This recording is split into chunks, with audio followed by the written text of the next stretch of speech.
አዚል ዙከርስ።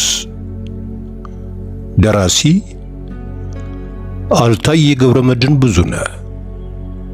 ተራኪ ደጀኔ ጥላሁን። አዚል ዙከርስ ምዕራፍ 6። አላምረውን ወደ ካይሮ ከሸኙ ጀምሮ የረባ እንቅልፍ ባይናቸው አልዞረም። ቀን ቀን እዚያው ሶፋቸው ላይ የዓይናቸውን ቆብ ከርኖ ትንሽ ሸለብ ያደርጋሉ። ሌሊት ግን እንዲሁ እንዳፈጠጡ ነው የሚነጋው። እሁድ ህዳር 15 1989 ዕለተ ሰንበት በተንጣለለው አልጋቸው ላይ ሲገላበጡ ቆይተው ተነስተው የመኝታ ቤታቸውን መስኮት ከፈቱ። ባይነጋም ጎህ የሚቀድ መስሏቸው ነበረ። ጨለማው ዓይን ይወጋል። ተፈነጣጥረው የተበተኑት ከዋክብት ፈዘዋል። ጨረቋ ዙሪያዋን በስስ ደመና ተከባ የተላጠ ሙዝ መስላት ታስጎመጃለች። አፍ የመድኃኔዓለም ቤተ ክርስቲያን ካህናት ቅዳሴ ሳይገቡ የእነሱን ተፈጥሯዊ ድምፅ ለመስማት ተጠበዋል። ከተለያየ አቅጣጫ በየተራ ዝማሬና ፉጨታቸውን እየተቀባበሉ ተግተው ያቀነቅናሉ። የውስጠኛውን የመስተዋት መስኮት ለመመለስ የጠፍ ሌሊት የጠፈር ውበት አሳሳቸው። ጨረቃንና ከዋክብትን ሲያዩ ቶሎ ሆድ ይበሳቸዋል። ቆላ ድባን ያስታውሳቸዋል። የቤተሰቦቻቸውን የናፍቆት መልእክት ከገጠር ይዘውላቸው የመጡ ያህል ይረብሻቸዋል። ንፍሮ ቀቅዬ ብላ ብለው ጉልቻ አንስቶ ጎኔን አለው።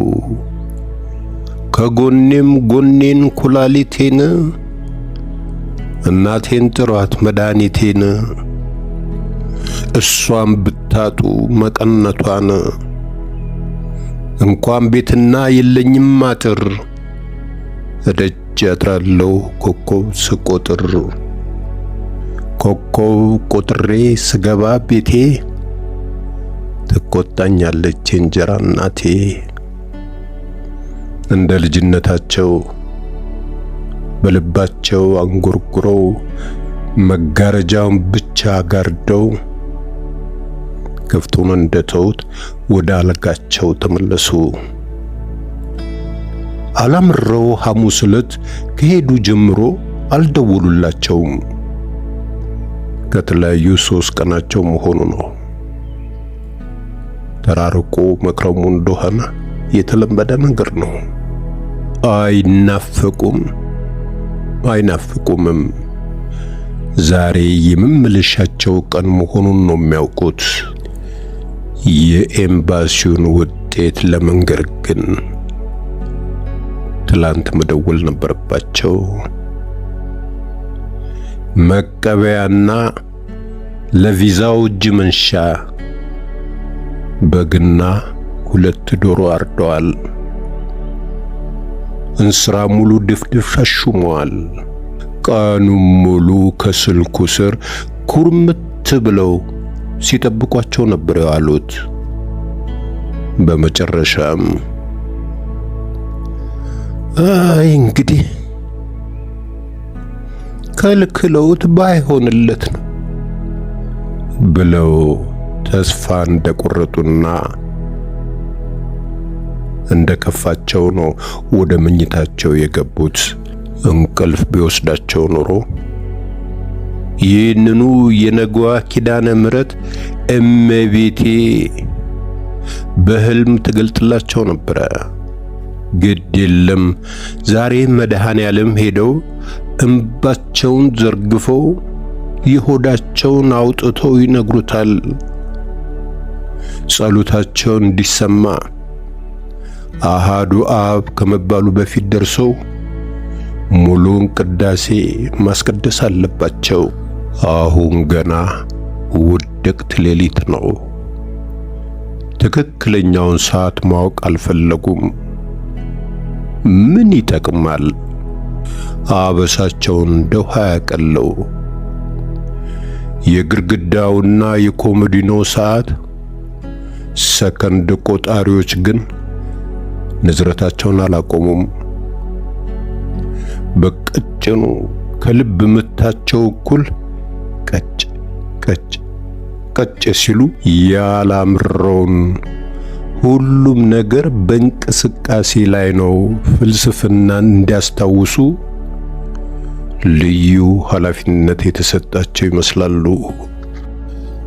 አሁኑኑ ነጠላሽን አጣፍተሽ ብረሪ ብረሪ የሚል ነገር ተሰማቸው።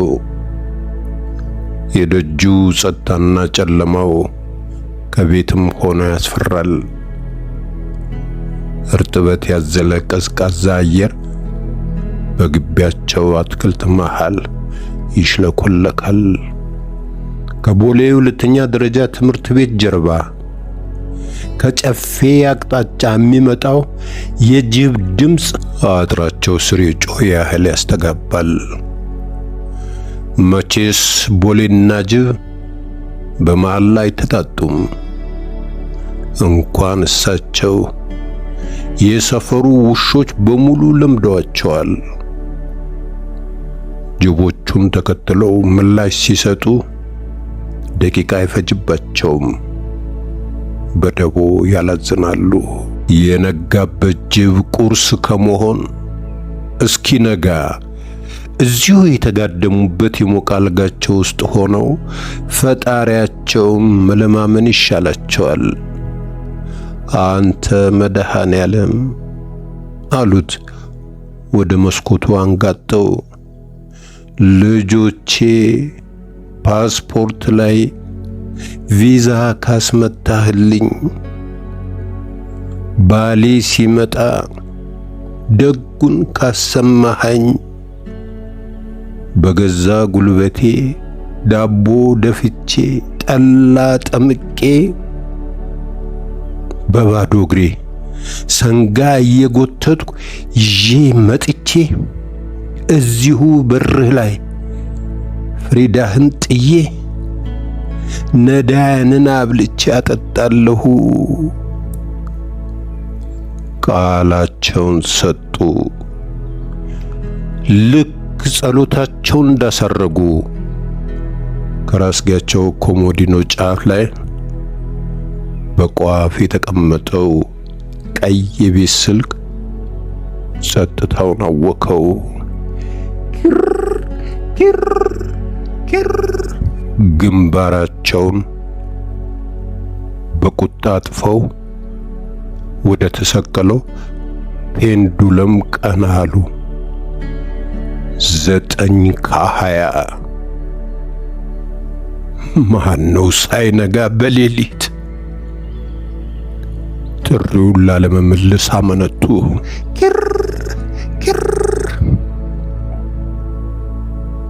ማንም ቤታችንን በዚህ ሰዓት አይደፍርም። ተሳስተው መሆን አለበት። ኪር ኪር ኪር ተነስተው በባዶ እግራቸው ወደ ሳሎን ገቡና መብራቱን አበሩ። ከዚህም ስልኩ እኩል ይጮሃል። ኪር ኪር ኪር ምናልባት ለቅዳሴ ማልጄ መነሳቴን የሚያውቅ የቅርብ ሰው ይሆን? ልባቸው ተከፍሎ ወላወሉ። ኪር ኪር አነሱት።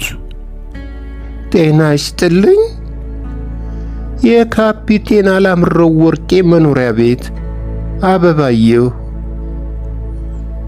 ቤተሰቡ ሁሉ ጥሪ የሚቀበለው በዚህ ትህትናና ስርዓት ነው። የቤቱ ሕግ ይመስላል።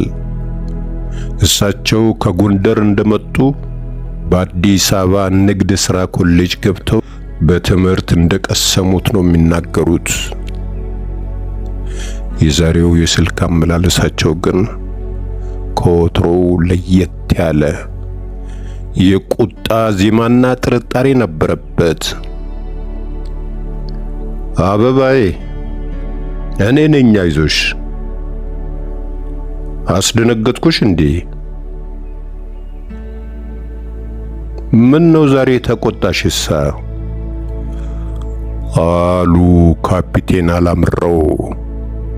አነጋገራቸው ባለቤታቸው የስልክ አቀባበል ክህሎት ያደረባቸውን ኩራት ይገልጻል። ፕሮቶኮላቸውን በማስጠበቅ ረገድ አበባየውን የሚደርስባቸው የለም።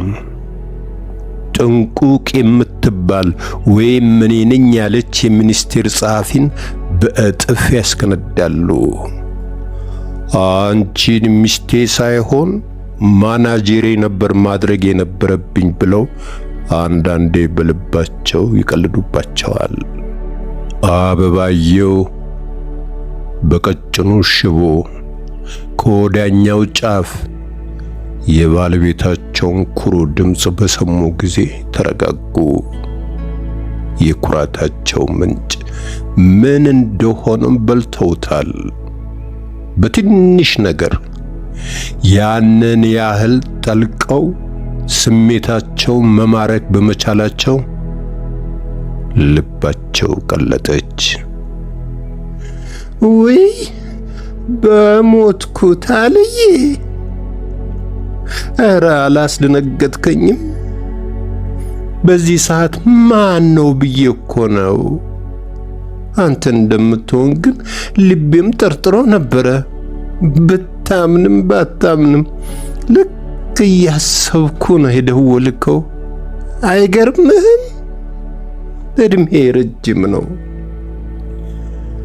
ሲለያዩ የነበረውን ቅሬታ ረስተውታል።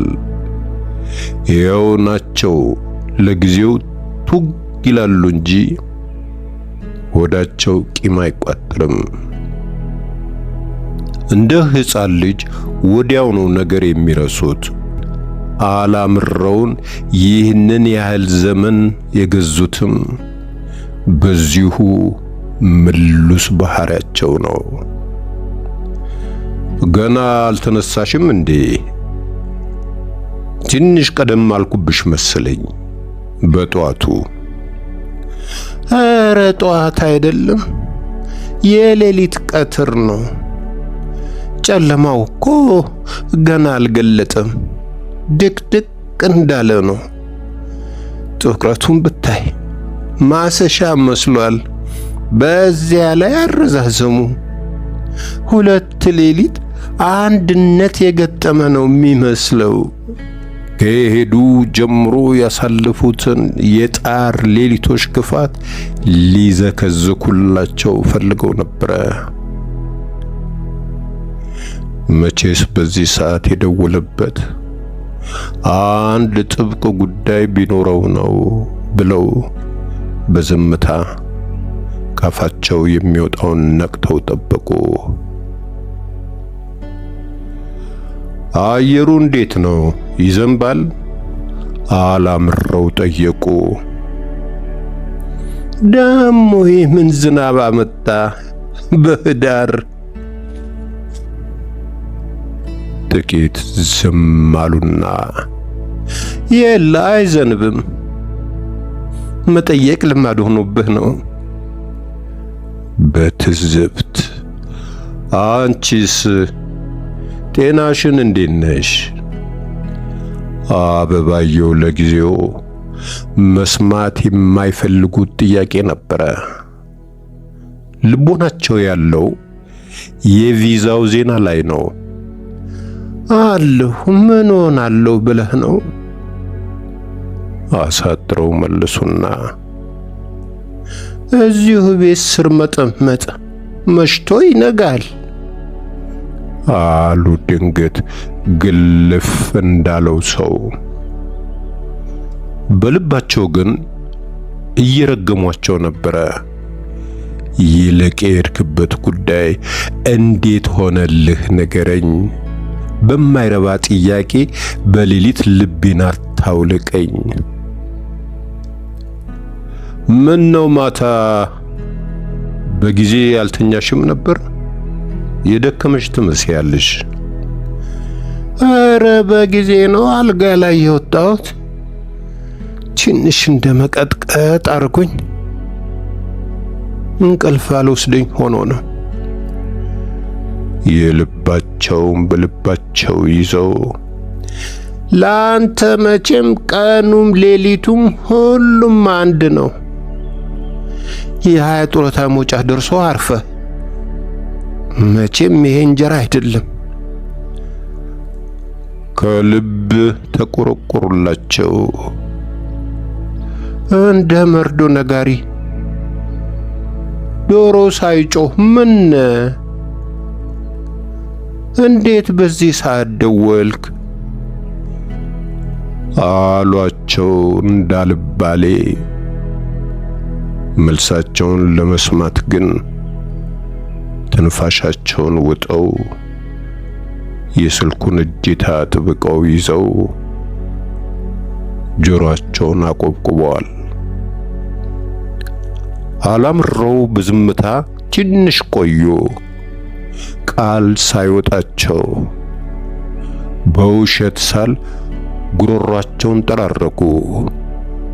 ይህን ባህሪያቸውን አበባየው ያውቁታል። ለመናገር የከበዳቸው ነገር አለ ማለት ነው።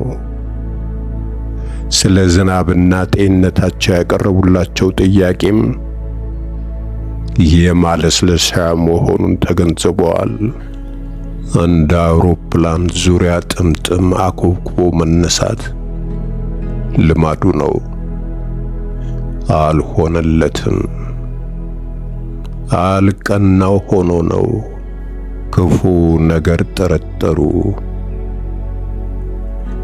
ሊያደፋፍሯቸው ፈለጉና ምን ደህና አይደለህም እንዴ? በግልጽ ስለ ቪዛው አንስቶ መጠየቁ ራስን ዝቅ አድርጎ ማስገመት ስለመሰላቸው መልኩን ለወጥ አድርገው እንደገና ጥያቄያቸውን አቀረቡላቸው። ዜና አልተከታተልሽም ማለት ነው? ትላንት ቴሌቪዥን አልከፈትሽም? እኔቴ ስለምኑ? ምንም ነገር አልሰማሽም? አልሰማሁም። ምን ተፈጠረ? እባክሽ ትላንት ምሳ ሰዓት ላይ የጀመሩትን ሳይጨርሱት ጸጥ አሉ። ትላንት ምን ሆነ? ዙሉ ብለው እንደገና ዝም። አሁንም መቀጠል ያልፈለጉት ነገር እንዳለ አነጋገራቸው ላይ በግልጽ ያስታውቃል። ዙሉ የኢትዮጵያ አየር መንገድ ቦይንግ 767 አውሮፕላን ቅጽል ስም ነው። ካፒቴን አላምረው ከ1976 ዓመተ ምህረት ጀምሮ በተደጋጋሚ ያበረሩት ትልቁ አውሮፕላን በመሆኑ እንደ አንድ ለማዳ የቤት እንስሳ በቤተሰቡ በቅርብ ይታወቃል። 767 is coming የሚለው ማስታወቂያ ቢወይብም ዛሬ ድረስ መኪናቸው የብረት በራቸውና ማቀዝቀዣቸው ላይ እንደ ተለጠፈ አለ። አሎ አልዬ። አሎ ዙሉ ምን ሆነ? ምን አጋጠመው? ንገረኝ እንጂ። ተከሰከሰ በደከመ አጭር ድምፅ። ተከሰከሰ? አበባየሁ በጥያቄ ቃሉን ቆራርጠው ደገሙት። አዎ ተከሰከሰ። በስመ አብ ወወልድ ወመንፈስ ቅዱስ። 3 ጊዜ አማተቡና አትለኝም? የት? ምን ሆኖ? በኮሞሮስ ደሴት ተጠልፎ ውሃ ላይ በሆዱ አርፎ ወገቡ ላይ ተጎማመደ። አውሮፕላን የሚያክል ግዙፍ ነገር ባህር ላይ ስለመውደቁ ሳይሆን አንድ በቅርብ የሚያውቁት ሰው ትንሽ ኩሬ ውስጥ ሲዋኝ ስላጋጠመው አነስተኛ ቅጭት ወይም አደጋ አጋነው የሚያወሩ ነበር የሚመስሉት። ሰው ተረፈ? አብዛኛው መንገደኛ አልቋል። ገና ትክክለኛ ቁጥሩን አላወቅነውም። ተይኝ ባክሽ። እምባና ሲቃ ያዛቸው። ፓይለቱስ ማን ነበር? ልዑል። ልዑል? ልዑል? አበባየሁ ግራ በመጋባት ፍንጭ እንዲሰጧቸው በሚጠይቅ ድምፅ መልሰው ጠየቁ። ልዑል ነዋ። ምን ነካሽ? እንዴት ይጠፋሻል? አላወቅኩትም።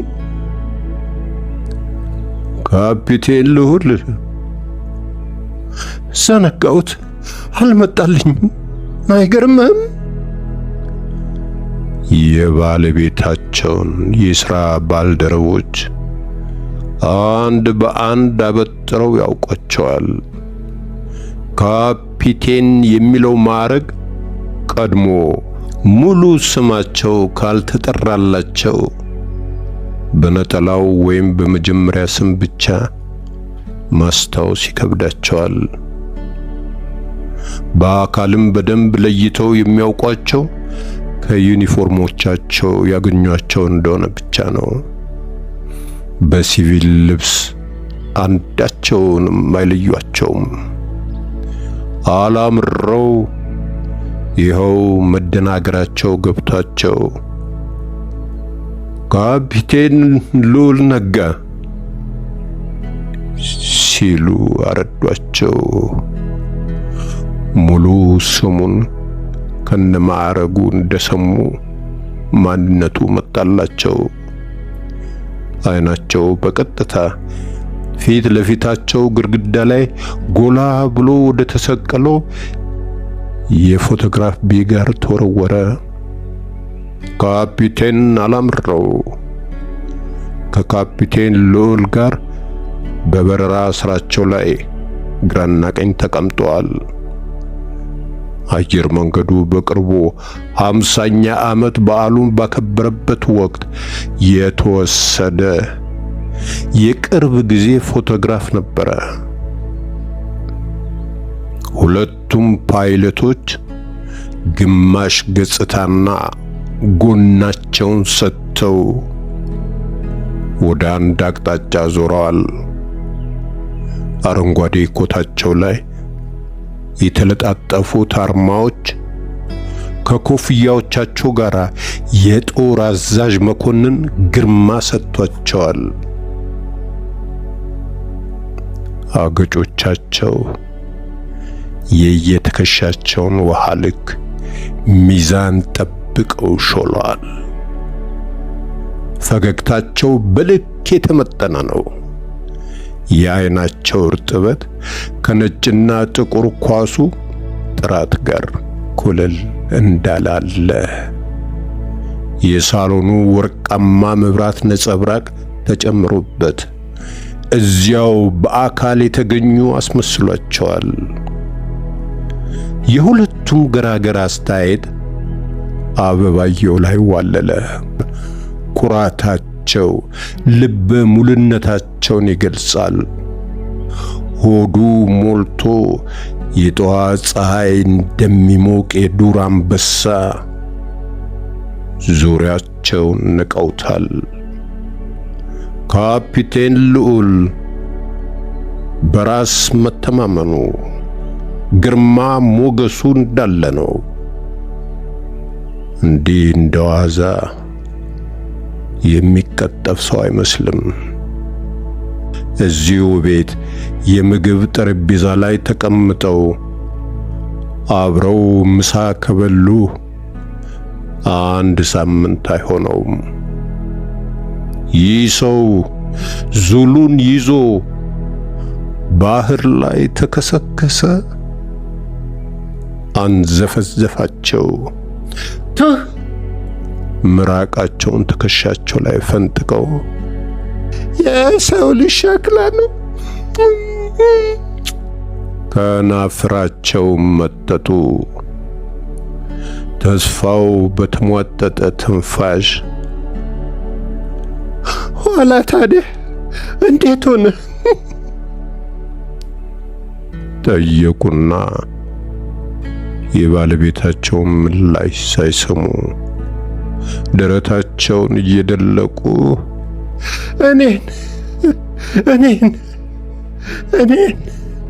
እኔን አፈር ይብላኝ፣ ወይኔ ወንድሜን በሞትኩት። ጩኸታቸውን አቀለጡት። ኧረ በፈጠረሽ አበብዬ፣ እሱ ተርፏል፣ አልሞተም። ለቅሷቸውን ገተው እሰይ እለለለለ ክብሩ ይስፋ፣ አናንያንና አዛርያን ከሳት ያወጣ የኔ ገብርኤል የት ሄዶ? እለለለለ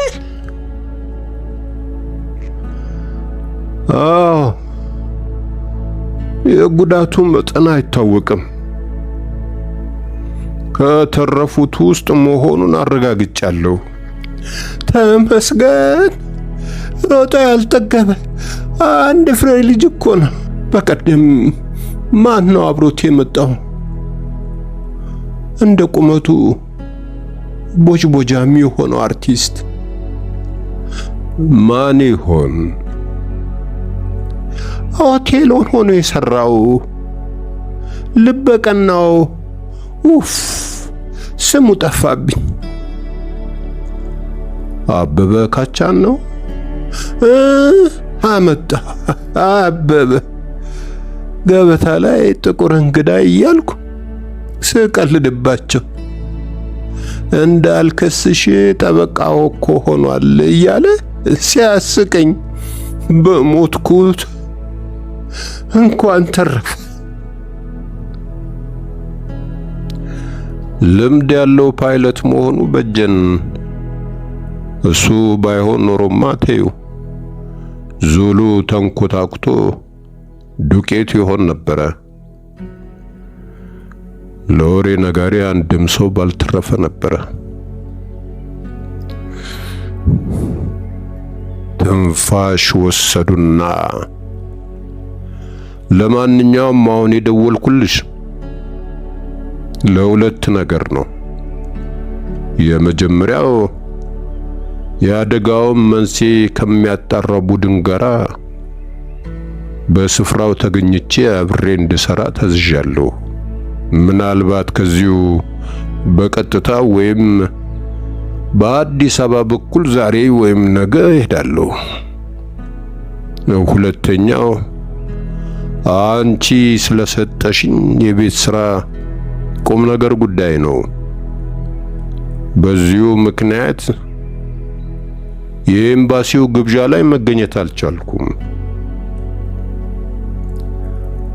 አበባየው ወሽመጣቸው ብጥስ አለ። ኡፍ! ትንፋሻቸው ስልኩን ሞላው። አዎ አዝናለሁ። አላምረው ንግግራቸውን ቀጠሉ። ነገር ግን መልካም ዜና አለኝ።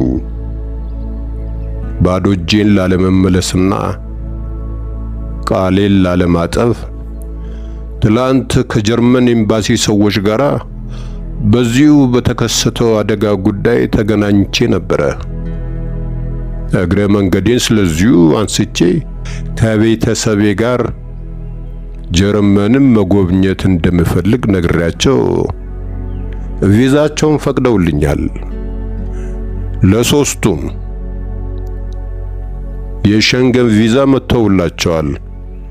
ካልተሳሳትኩ ፈረንሳይን ጨምሮ ወደ 12 የአውሮፓ ሀገሮች ያለምንም ችግር በቀጥታ ያስገባቸዋል።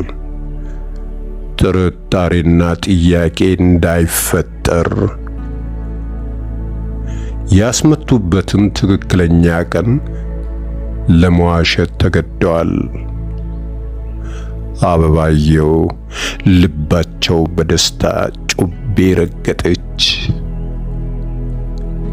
የሆነ ነገር ሰውነታቸውን ወራቸው። በአደጋው የተሰማቸው ድንጋጤና ሐዘን እንደሚገፍ ቆዳ ከላያቸው ላይ ተገለፈፈ። የጀርመን ቪዛ ለሶስቱም ልጆቻቸው እንደገና ጠርተው መስማት ፈለጉ።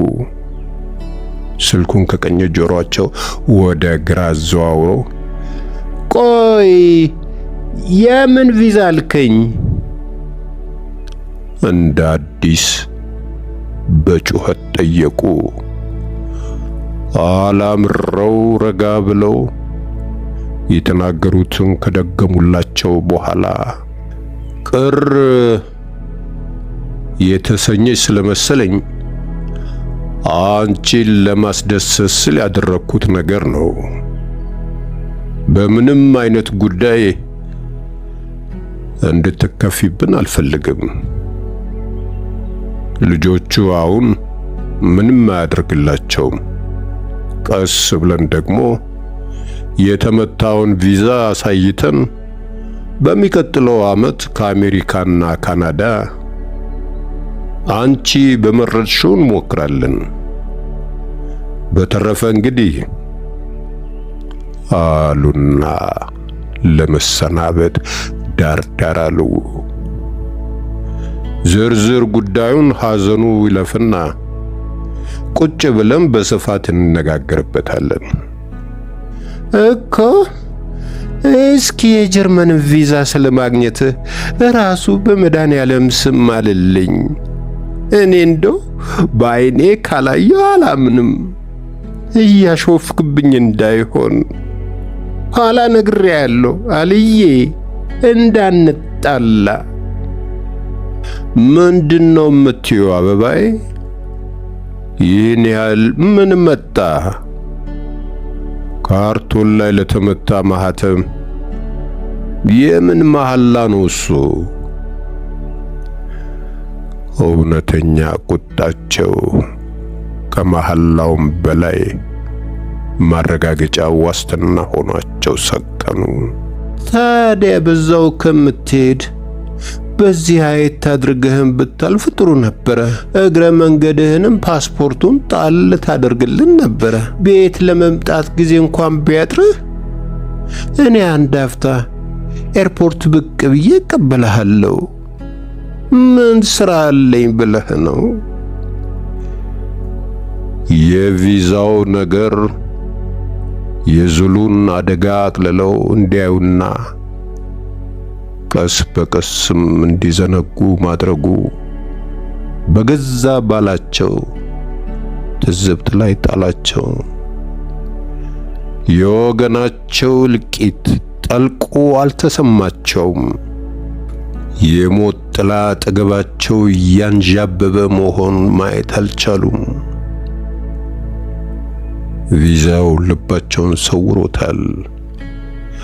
አበብዬ እባክሽ እስኪ እሱን ነገር ለጊዜው ተወት አድርጊው።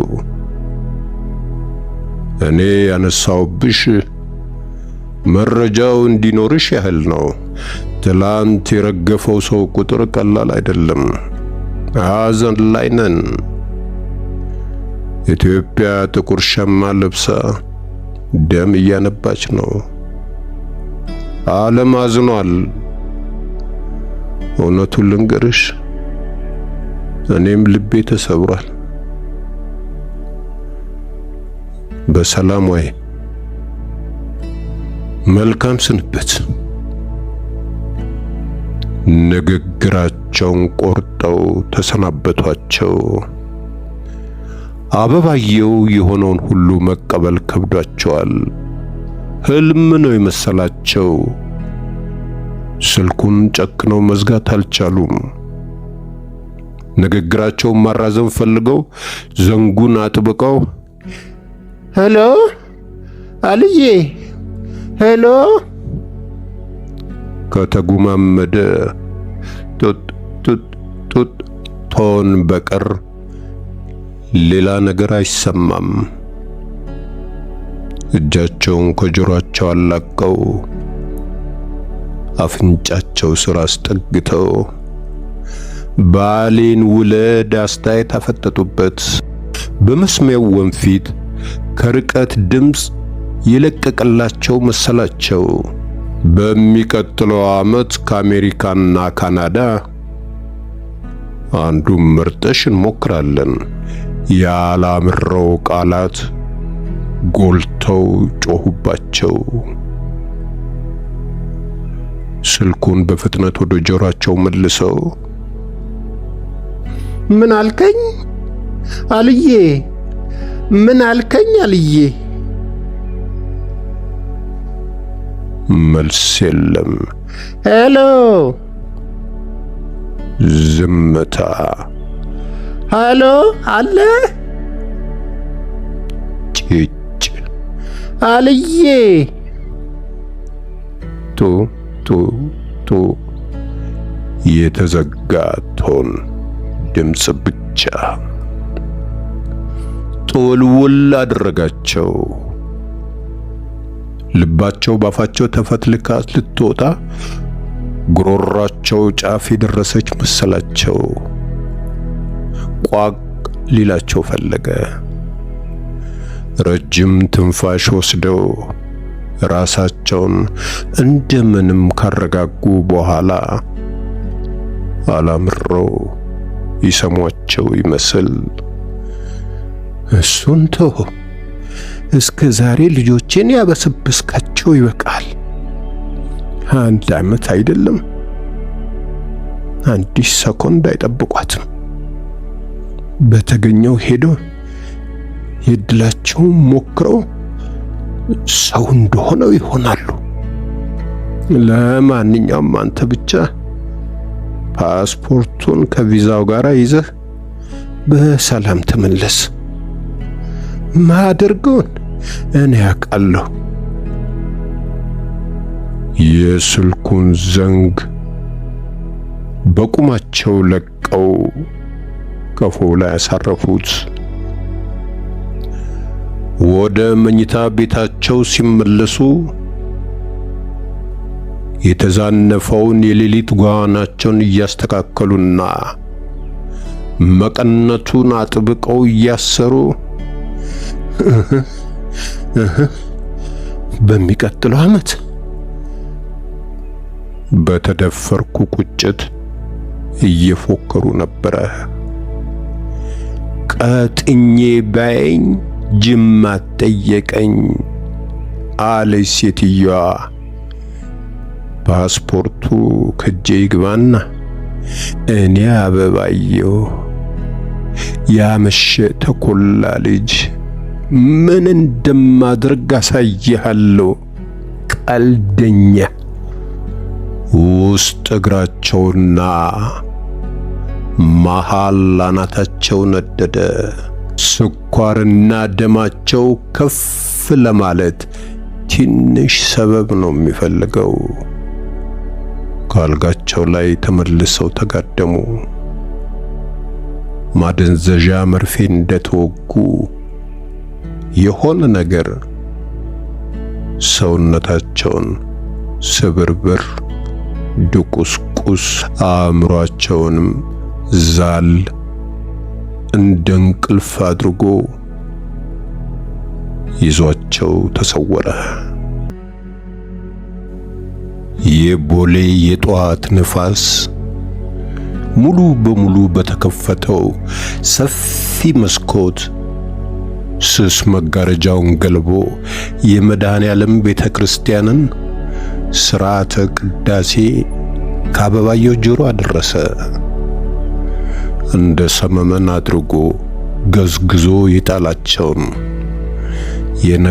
ነገር ወደ ጎን ትተው ከወፎቹ ቅላጼ በላይ ልቆ በሚሰማው መንፈሳዊ ዜማ ልባቸው ረሰረሰ። አጭር ጥፍጥ ያለች ህልምም አይተዋል። ሶስና በሄደች በ9 ወሯ ይመስላቸዋል። ብሩም መጣያጣ ሀብታም ነች፣ ላገባ ነው ነይልኝ ብላቸው የአንደኛ ደረጃ ማዕረግ የአውሮፕላን ትኬት ትልክላቸዋለች።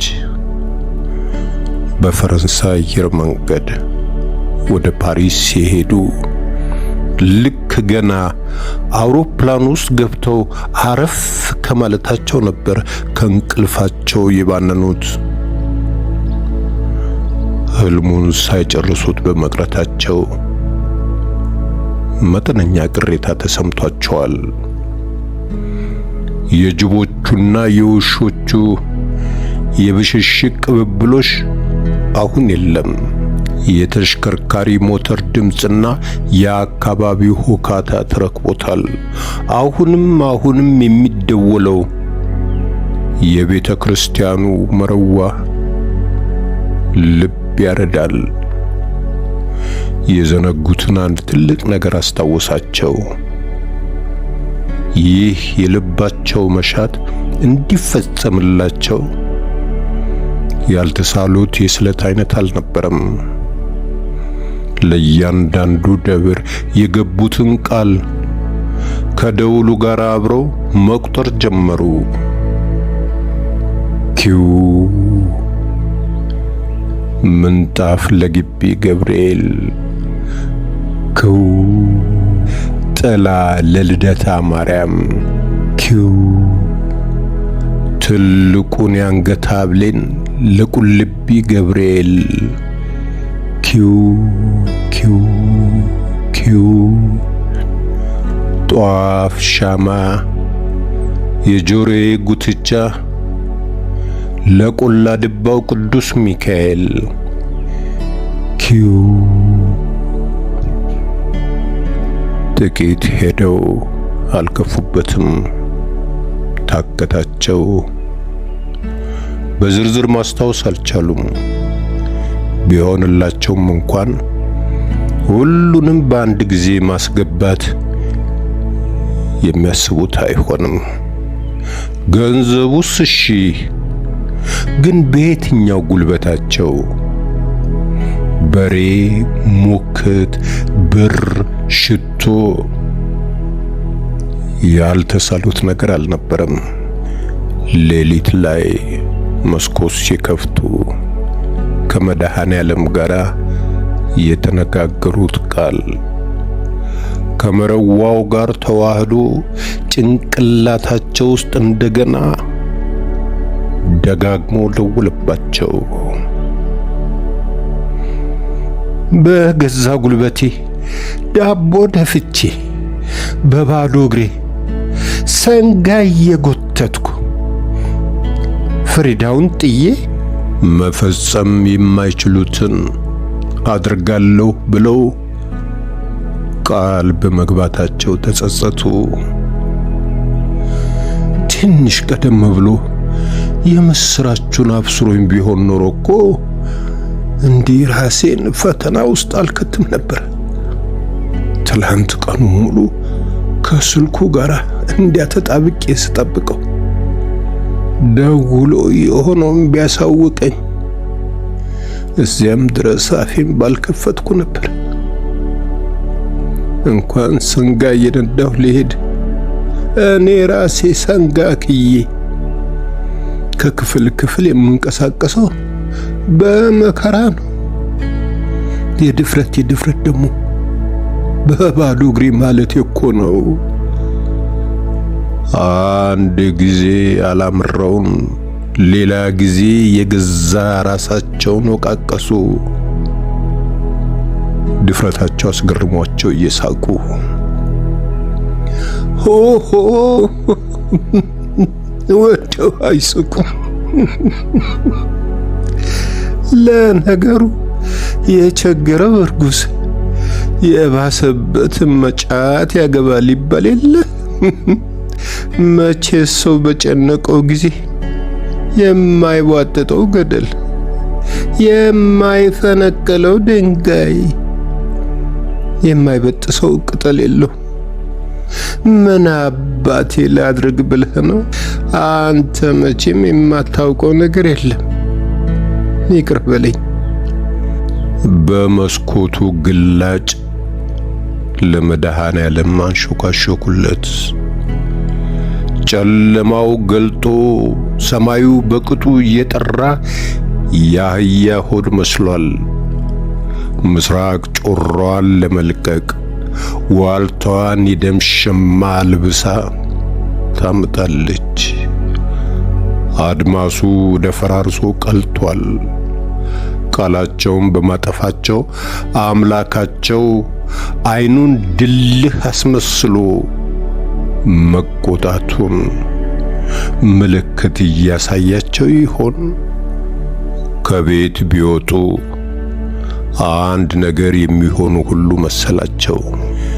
ቅዳሴውን እዚሁ በመስኮት እየሰሙ ለማሳረግ አሰቡ። አይ እለም ጭራሽ ከምቀር አንድ አፍታ አየሩ ሞቅ ሲል ድረስ ብዬ ተሳልሜ እመልሳለሁ። ባይሆን ውስጥ አልገባም፣ ጠበል አልጠጣም። ስለቴን ቀስ ብዬ ሌላ ጊዜ ያስገባለሁ። አመነቱ። ድፍረቴን አትቁጠርብኝ፣ ድካሜን ተመልከትልኝ እንደ ቸርነትህ። የስለቶቻቸው ብዛትና ክብደት የታወቃቸው አሁን ከተፈጸመላቸው በኋላ ነው። አንድ በአንድ ዝርዝሩን ማስታወስ ባለመቻላቸው ምሕረትና ይቅርታን ለማግኘት ጥሩ ምክንያት ነው የሆነላቸው።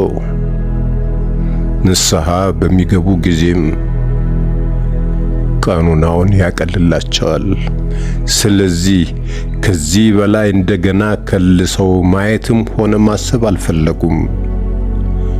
በዚህ ላይ የአንዱን ታቦት አስገብቶ የሌላውም መንፈጉ በራሱ ይዞት የሚመጣው ጦስ ይኖረዋል። ቢቀሰፉስ ወይም ደህና የተስተካከለላቸውን ጉዳይ አንዱ የጎደለበት መልአክ ቢያከሽፍባቸውስ? ከዚህ ሁሉ ጣጣ ሁሉንም በጅምላው ድፍን አድርጎ ማለፍ ነው የሚሻላቸው። የውሽማ ጣጣ ከቤት የሚያስወጣ። ጭንቅላታቸውን እየነቀነቁ አጨበጨቡ። ከዚያ በኋላማ ንግግራቸው እንባቸውን ከረጩላቸው 44ቱ ታቦታት ጋር ሳይሆን ከአንድዬ ከሰማያዊ አምላክ አልፋና ኦሜጋ ጋር ብቻ ይሆናል። ለዚህ ደግሞ በስሙ የታነጸው መታሰቢያው ደጀ ሰላም ይኸው አፍንጫቸው ስር ነው። ምን ችግር አለው?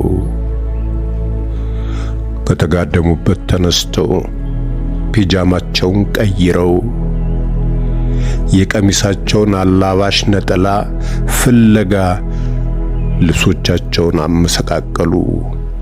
ሲያጡት ትተው ወደ ሳሎን ገቡ። የካፒቴን ሉልና አላምረው ፎቶግራፍ ከምንም በላይ ጎልቶ አፈጠጠባቸው። ስለ ዙሉ በማሰብ ደስታቸውን መበረዝ አልፈለጉም። እይታቸውን ወደ ሌላ ነገር ላይ ለማሳረፍ ፈልገው አልቻሉም።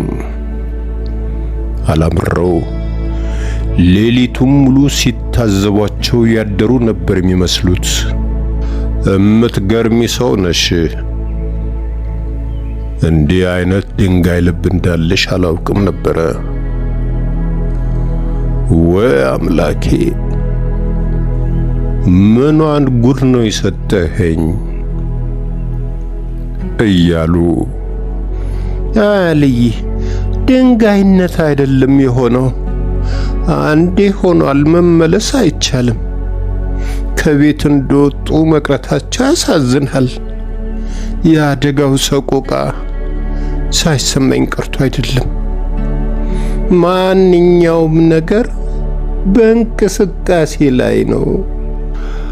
አይናቸውን ሳይሰብሩ ይበልጥ አትኩረው የተመለከቷቸው። ይልቅስ አሁን ነበር ካፒቴን አላምረው ወርቄ ተብለህ በማረግህ መጠራት የነበረብህ። ይህን ጊዜ ነበር የዓመቱ ኮከብ ፓይለት ተብለህ ሰላምታ መጽሔት ላይ ላይወጡህ የሚገባ። በፎቶ ፖስተር መታተም የነበረበት ዘንድሮ ነበረ። ጋዜጠኛ በራችንም ማንኳኳት የነበረበት ዛሬ ነበር። እናቱ ከነቃጭሉ የወለደችው ሱሪ የታጠቀ ወንድ ነው የሆንከው። ዘንድሮ የወንድ ወጣ። ወንድ ነህ፣ ወንዳታ። እንደ እብድ ያደረጋቸው። ምድር እንደ ጠበባቸው ሁሉ የሚይዙትንና የሚጨብጡትን አሳጣቸው። በባዶ እግራቸው በነጩ ምንጣፍ ላይ ተንሸራሸሩበት። ድምፃቸው ከጣሪያ በላይ መውጣቱ ሁሉ አልታወቃቸውም። ሙሂባ ከሰርቪስ ክፍሏ ሆና ሰምታቸው ኖሮ የተጠራች መስሏት ከጓዳው በር ደርሳ ጆሮዋን በጥርጣሬ ጣለች። ለራሳቸው ብቻቸውን እንደሚለፈልፉ ሲገባት ዛሬው ጫን ያለ ነው። በራ ወደ ኋላዋ ተመለሰች። የተለመደ ነገር በመሆኑ ጉዳይም አልሰጣት። ብቻ እመቤቷን የሚያስቦርቅ አንድ የተለየ ክስተት ቤት ውስጥ መፈጠሩን ታዘባለች። አበባየው ተውረግረገው ሲበቃቸው ነጠላ ፍለጋውን ሁሉ ረሱት። የለበሱት ባለሙሉ ጥልፍ ጥበብ ቀሚስ ነው። ልጆቼን ሳልግ ገላይ ላይ አያርፍም ብለው ፎክረው ረጅም ዓመት ሳይጠቀሙበት ያኖሩት ነበረ። የአሸናፊነት ስሜት ለማምጣት ነው ዛሬ የለበሱት። ከፊቱ ሰብሰብ አድርገው የገበሩን አየር አስተንፍሰውለት ታፋቸው መሃል ወተፉትና ከአንዱ ሶፋ ላይ ረባሉ። የሰውነታቸው ትርፍ ስጋ ስልቻ ውስጥ እንደሚሰርግ ማር ቀስ እያለ ሶፋው መሳ ለመሳ ሞላው። ከጭንቅላታቸው ደገፍ ብለው አንገታቸውን አንፈራጠው የመተኛት ያህል ተንዘራፍጠው ተደላድለው ተቀመጡ። ሰውነታቸው ክብደት እንደጨመረ ተሰምቷቸዋል። ግድ የለም ሰሞኑን ቤት ቁጭ ብዬ ስለከረምኩ ነው፣ አስተካክላታለሁ። ናዲ ሰኞ ስትመለስ ያቋረጥኩትን ጂም እቀጥላለሁ በልባቸው ፎከሩ። ናዲያ የቅርብ ጎረቤታቸው ነች። በሳምንት 3 ቀን በአቅራቢያቸው በሚገኝ አንድ ሆቴል የሰውነት እንቅስቃሴ የሚያደርጉት ከሷ ጋር ነው። ቱታውን ባዶውን መልበሱንም በታይት መወጣጠሩንም የሙዚቃውን ስልት ተከትሎ ያለ ሀፍረት እንጣጥ ማለቱንም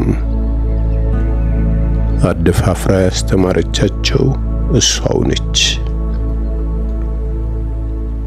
ብዙ ጊዜ ለንግድ ወደ ውጪ ትሄዳለች። እስክትመለስ ይጠብቃሉ። ቢሞቱ ከሷ ውጪ ብቻቸው መሄድ አይደፍሩም። ናዲያን ሌላ የቀረቡበትም ምክንያት አላቸው። የጾታ እኩልነት አቀንቃኝ እንዲሆኑም ታበረታታቸዋለች። ኑሮን እየኖረችም አሳይታቸዋለች። ባለትዳርና የ2 ልጆች እናት ከመሆኗም በላይ የቤተሰቧ የገቢ ምንጭ እሷ ብቻ ነች። ሶፋው ቤታቸው ውስጥ እድሜ ልኩን የኖረ ነው። አለዛሬም ግን እንዲህ አይነት ምቾት ሰጥቷቸው አያውቅም። ንጣቱና ልስላሴውን ከነጭ እርግብ ላባ ጋር አነጻጽረው እንደ አዲስ የቤት ዕቃ ከልብ አደነቁት። ለመጀመሪያ ጊዜ ወደ ራሳቸው ወደ ውስጣቸው ማዳመጥ ጀመሩ። ጎሎ የነበረው ሰብዕናቸው ሞልቶ ልጆቻቸው ጀርመን፣ ካናዳና አሜሪካ ተበታትነው ዘራቸውን ተክተው ዓለምን ሲሞሉ ታያቸው። ከእንግዲህ የእሳቸው ግንኙነት በቀጥታ ከውጭው ዓለም ጋር ብቻ ይሆናል። ዝቅ አድርጎ ቁልቁል የሚያያቸው አይኖርም።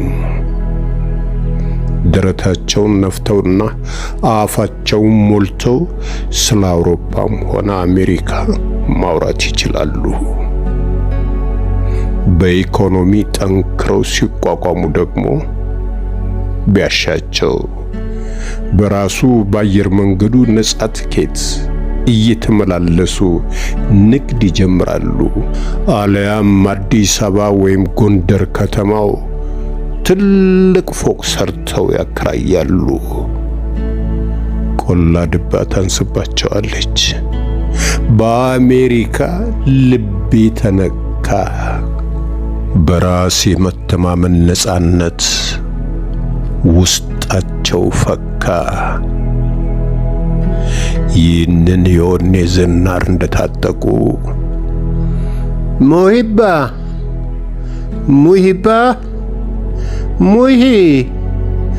ሙና ከምን ጊዜውም ለየት ባለ የፍቅር ዜማና ቁልምጫ ጥሯት። ለወትሮ ቢሆን ደውሉን ነበር የሚጫኑት ወይም ነሽ ሳማነሽ ብለው ነበር የሚያጨበጭቡላት። ከሰርቪስ ቤት ኩሽና ሮጣ ስትመጣ የባዶ እግሯን ዳና ሰሙ። ለጊዜው ባይናቸውም ቢሆን መረበሽ አልፈለጉም። ብቻቸውን ሆነው ደስታቸውን ማጣጣም ነው ያሰኛቸው። ሳሎን ከመግባቷ በፊት ትዕዛዛቸውን ጮክ ብለው አስተላለፉላት።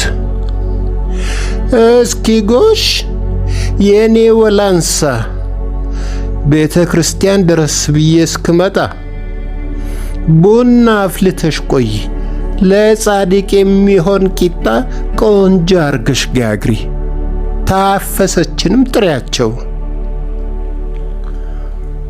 የመኪና ቁልፋቸውን ይዘው ለመውጣት ነጠላቸውን እያጣፉ አበባየው ዛሬ እማማ ታፈሱን ማግኘት የፈለጉበት ልዩ ምክንያት አላቸው። እማማ ታፈሱ ከሁሉ ጋር ሽርከኛና ወዳጅ ናቸው። ሰፈሩ ውስጥ በቡናና በወሬ ሱሰኝነታቸው በስፋት ይታወቃሉ። የሰፈር ሕፃናት አጥር ስር ተደብቀው አንዳንዴም ኋላ ኋላቸው ኩስ ኩስ እያሉ ታፈሰች ወሬ አፈሰች በማለት ይቀልዱባቸዋል። ምንጊዜም በጨዋታ ጣልቃ አንጀት ለመብላትና በሽተኛ ልጅ እንዳላቸው ለማስታወስ አዘወትረው ሰነፍ ልጅ ለእናቱ ሐዘን ነው ይላሉ። ልጃቸው ጉትሮ ይባላል። ሲወለድ ጀምሮ ከቁመቱ እጥረት እስከ ጭንቅላቱ ትልቅነት ድረስ የተለየ ነበረ። አበባየው የልጆቻቸውን የውጪ ሀገር ጉዞ ወሬ ሰፈሩ ውስጥ ለመንዛት ከታፈሰች የተሻለ ሰው አያገኙም። ለዚሁ ተግባር አስቀድሞ አጭተው ያስቀመጧቸው ገና ቪዛው ሳይመታ ጀምሮ ነበረ። ታፌን ለዚህ ማን ብሏቸው ተክነውበታል። እንደ ጭስ ቀስ አድርገው በራሱ መንገድ አካባቢውን በስልት ያጥኑታል። ከዚያም ራሳቸው እየዞሩ ደግሞ የናኘውን ወሬ ወር ሙሉ በትንፋሻቸው ያራግቡታል። አቤት ሲችሉበት! ሁሌም እንዳስቀኗቸው ነበረ።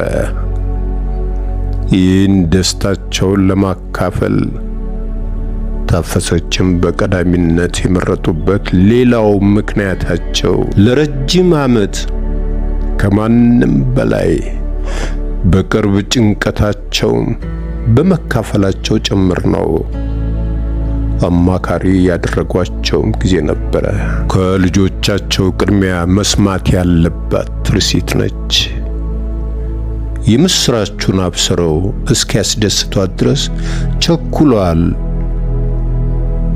በማለዳ ሊረብሿት አልፈለጉም። እቤት ከነማደሯም እርግጠኛ አይደሉም። መንትዮቹ ቢሰሙም ባይሰሙም የሚሞቃቸውና የሚበርዳቸው አይነት ፍጥሮች አይደሉም። ጆሮአቸው ለማድረስ አይደፍሯቸውም። መርዶ የማርዳት ያህል ነው የሚሆንባቸው። የሚግባቡበት ቋንቋ ራሱ አባታቸው ይንገራቸው። እኔ አልዳረቅም፣ ልቤን ነው የሚያወልቁት እዚያው በጠበላቸው ብለው ደመደሙ። እኔማ ትላንት ውሃ በላው የተባለውን አየር በሬዲዮ እንደሰማው መጥቼ ነበር አሉ እማማ ታፈሱ።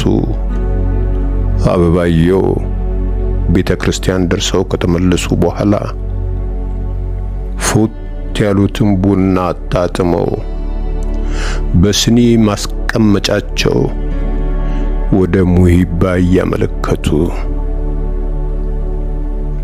እሷን ብጠይቃት ጌቶች ከቀናት በፊት መንገድ መውጣታቸውን ነገረችኝ። አንቺም ጋደም ብለሻል ስላለችኝ ሰላም መሆኑ ገባኝና አረብሽሽም ብዬ ከበር ተመለስኩ። አበባየው ዜናውን ሌሊት ላይ ዘግይተው መስማታቸው መናገር አሳፍሯቸው ዝም አሉ። ሙሂባ አንገቷን ምድጃው ስር አቀርቅራ የማትሰማ መስላ ቡናውን በምሰገስግበት ሰበዝ የምድጃውን እግር እየጫረች ተክዛለች። ማማ ታፈሱ ብቻቸውን ለቤቱ የሚያወሩ ነበር የሚመስሉት። የእሱ ቁጣ ይጣል አያድርስ ነው አሉ መለስ አርገው። አበባየው አላሏቸው። የደከመውን ሰውነታቸውን እያባበሉት ነበረ። ናዲያም አለችበት አሉ ብለው ቀጠሉ። እማማ ታፈሱ እንደተረጋጉ ሰው ፈዘዝ ሲልባቸው የቀረቀሩትን ጮማ ወሬ መዞ ማውጣት ልማዳቸው ነው። እንደ ሙንጭ ብጦ የያዙትን አንዴ እንዳገኙ አይዘረግፉትም። የአድማጮቻቸውን ንቃትና ስነ ልቦና እያጤኑ ነው መረጃ የሚሰጡት። አበባየሁ እንዴት ከተቀመጡበት ተነስተው እንደቆሙ አያውቁትም። የቷን ያዲያ ይቺ የኛ የኔ ናዲ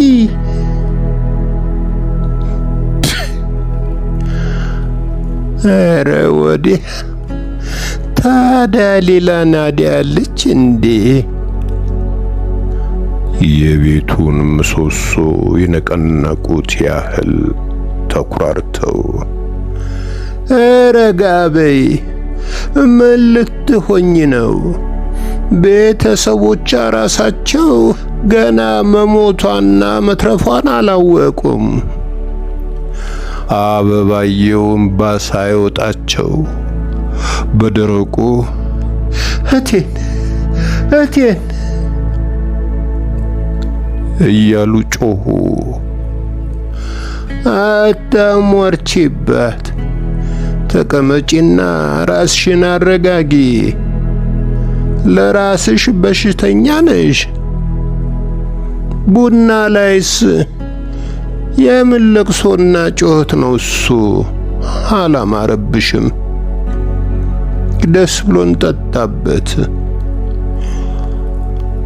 ማልቀሱ ሲበቃቸው ስልኩን አንስተው ደወሉ። እማማ ታፈሱ አይናቸውን አበባየሁ ላይ ያንጓለሉ። አያነሱልሽም?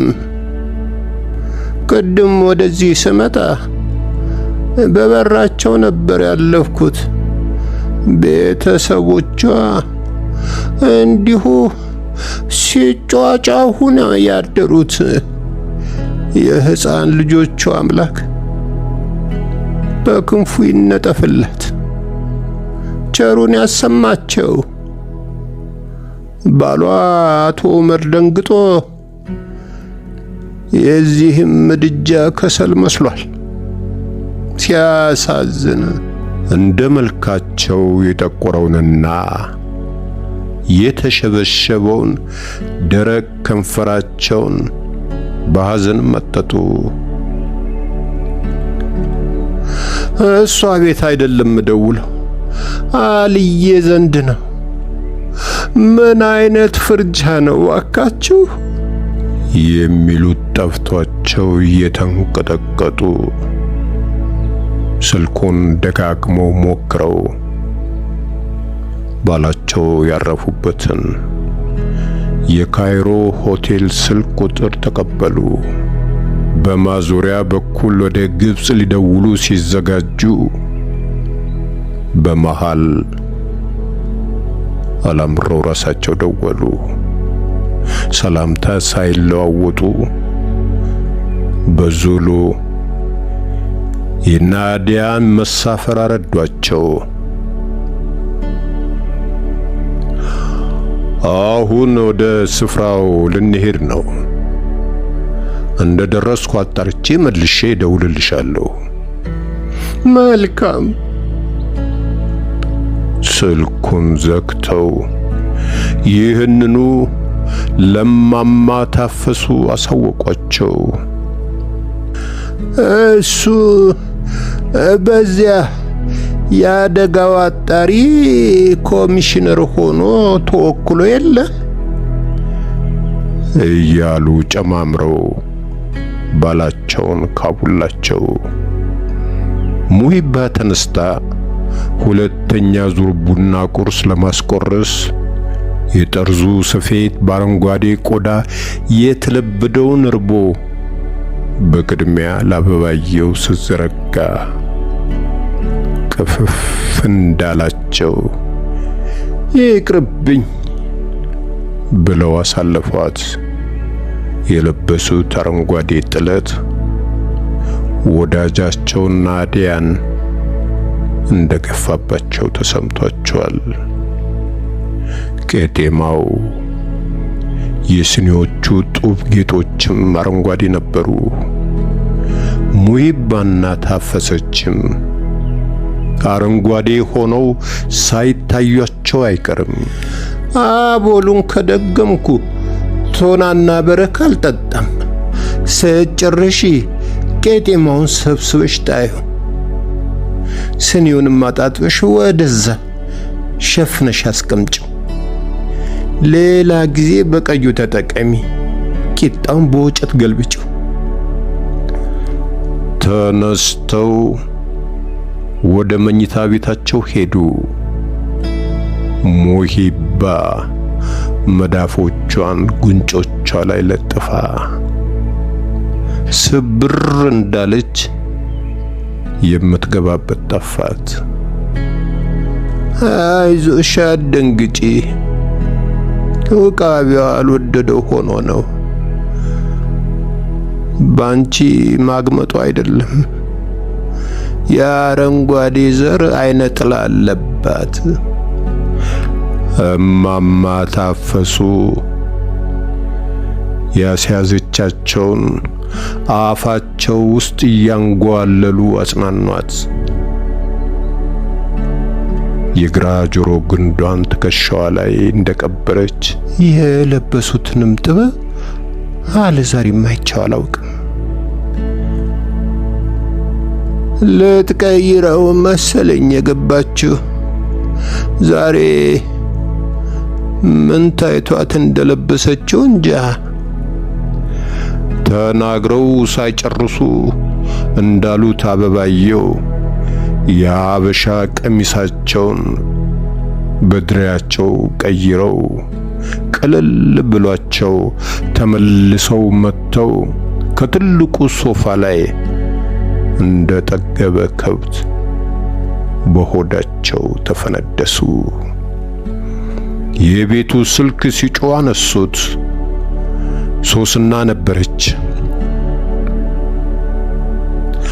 ያልዬን ስልክ እየጠበቅን እሱ መስለሽኝ ነበረ። ቤት የለሽም እንዴ? እነማንን አክስት ቤት ነው ያደርኩት። መነን በውጪ ሀገር የምትኖር ጓደኛዋ ናት። ተመልሳ አልሄደችም? እስካሁን እዚሁ ነች? አራዝማው ነው። ትላንት ነበር የምትመለሰው። ፈርዶባት በአውሮፕላን አደጋ ውስጥ አለችበት። ትሙት ትትረፍ፣ እስካሁን ምንም የታወቀ ነገር የለም። ምን አይነት ፍርጃ ነው! ምስኪን። እኔ ደግሞ ተመልሳ የሄደች መስሎኝ ትቀበልሻለች እያልኩ ሳስባት ቪዛ አገኘን። ተመታ እንደ ቪዛው ተመታ። አስመታልን። አዎ የጀርመን አውሮፓ በሙሉ የሚያስገባው ቪዛ ማን ነው ነግሮኝ ነበረ፣ ዘነጋሁት። አበብዬ እንደገና ነው መልሰሽ ወለድሽኝ። በቅጡ ሳይሰነባበቱ ስልኩ ጆሮአቸው ላይ ተዘጋ። ፈረንሳይ የምትኖር አንድ የትርሲትዬ ትምህርት ቤት ጓደኛዋም ብለው ከመጀመራቸው ማነን መቼ አጣኋት አውቃታለሁ። የእሷ መንታ የምትመስለው አይደለች። ዘንድሮ ሰው አልተረፈም። ከልብ አዘኑላት። ሶስና ስለ መነን የነገረቻቸውን በሙሉ አካፈሏቸውና ወደ ፈለጓቸው ብርቱ ጉዳይ በምክንያት ገቡ። ትርሲትዬም እኮ የውጭ እድሏን ስትጠብቅ ስንት ዘመን አላት መሰሎት። ጓደኞቿ በሙሉ ሙልጭ ብለው ሄደውባት ብቻዋን ቀርታ ነበረ። አሁን መድኃኔዓለም በራሱ ጊዜ ሁሉን አስተካከለው። ቪዛዋን አገኘች። በቅርቡ መሄዷ ነው። ወንድምና እህቷም አልቆላቸዋል። እነሱም ትንሽ ቆይተው ይከተሏታል። አልዬ ይህንኑ ሊነግረኝ በሌሊት ደውሎ ስበጠበጥ ነው ያደርኩት። መርፌ ሲለግም ቅቤ አይወጋም እንደሚባለው ጌቶች አልፈለጉ ሆነው እንጂ ይህን ቀደም ብለው መፈጸሙ ለእሳቸው ሚሳናቸው እኮ አልነበረም። እንኳን ለገዛ ልጆቻቸው ለእኛ ለጎረቤቶቻቸውም ስንት ተርፈው የለ። አይ እርሶ ነገር አንድ ልጆን ጉትሮን ስራ ስላስገባሉት ለሱ ማገዞት ነው አይደል? የሱ ነገር መቼስ አይሆንሎ። ነገሩ አልገባሁም። ሁለታችሁም ለኔ እኩል ናችሁ። እንዴት ነው ያልገባኝ? እስቲ ንገሪኝ። ሞቶ በስተርጅና ጡረታ ሊወጣ አንድ ሐሙስ ሲቀረው እኮ ነው ልጆቹን ያስታውሳቸው። ምን ነው ያውቁ የለም እንዴ ስንት አልመከር አልዘከር ብሎ እንደነበር ረሱት? አዲስ ሆኑብኝሳ። ለዘመናት ስትወተውቺው እንደነበርማ በደንብ አሳምሬ አውቃለሁ። የቀይ ጥቁር ያደረገሽስ ይኸው የልጆችሽ ሐሳብ አይደል? ኋላ አግብተሽ ስትመጪማ የወርቅ ፍልቃቂ ነበርሽ። እንዲያው መጎዳትሽን አልኩ እንጂ አሁንም በደምሽም ሆነ በቅላትሽ ማርያምን ነው የምትመሲው። አግም ጠቀም አደረጓቸው። ታዲያስ ይህን እኮ ነው ምሎት። ከአቅሜ በላይ ሲሆንብኝ ለመድኃኔዓለም አልቅሼ ነገርኩት። በቸርነቱ ሰማኝ። እሱ ምን ተስኖት ፈጣሪ ልቦና ባያስገዛውማ ኖሮ የዝሆን ጆሮ ይስጠኝ እንዳለ እንደዚያው እንደተኛበት ነበር የሚቀረው። ለማንኛውም እንኳን ያሰብሽው ተሳካልሽ፣ እንኳን ስለትሽም ሰመረልሽ። እግዚአብሔርም ባልሽም እንኳን ሰሙሽ። አበባየው ከንፈራቸውን በትዝብት ሲመጡ ታፈሰች። ሚስቱን የሚሰማ ብለው ቀጠሉ። ባል ደግሞ ምስጉን ነው። ዋናው የልብሽ መሙላቱ ነው። ያሻሽውም ማግኘትሽና መፈጸሙ ነው ልጄ። ሁለተኛው ፍሬ ነገር አበባየውን በይበልጥ አልተመቻቸውም። ታዛዥ ባል ነው ያለሽ እያሏቸው ነው። ውሃ ቢወቅጡት እምቦጭ አይነት ሆኑባቸው። እንደሱ አይደለማ ታፈሱዬ። ምን መሰሎ፣ ቀደም ብሎ ምክሬን ሰምቶኝ ቢሆን ኖሮ ይሄኔ ልጆቻችን የት መድረሻቸው እንደነበር ቆም ብሎ ማየት ያስፈልጋል። እኔም እንዲህ የማንም ጡረተኛ ሽማግሌ ጄኔራልና ኮሎኔል ጎባኑ ሽማ መቀለጃ ሆኜ አልቀርም ነበረ። በቋፍ የያዙትን እንባቸውን ዘረገፉት። ተይ ተይ በቃ፣ ምን ሰፈሩ እኮ በስመ ቦሌ የጋለሞታ መንደር ሆኗል።